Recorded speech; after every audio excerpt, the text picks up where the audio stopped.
When I get asked if we need to do a SOC 1 Type 1 or a SOC 1 Type 2 audit, I usually answer that question by saying it's going to come down to what your client is asking for. Is your client specifically requiring you to go to the Type 2, which many times will come after doing a Type 1 the first time? We've had clients that have just simply been required to do a Type 2 first.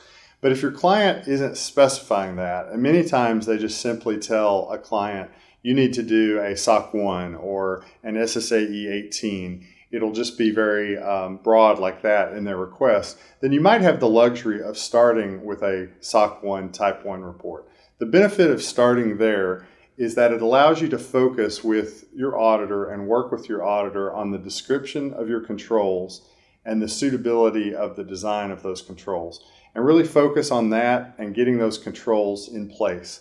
That's the threshold for a Type 1 report.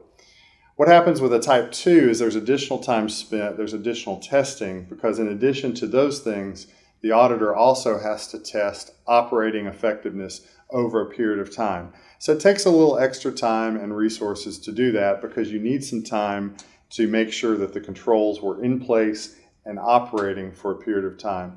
So if a client is requiring you to go there first, then that's the best approach, is to spend the time there to do the Type 2. If at all possible, try to start with the Type 1 so that you can focus on each step individually.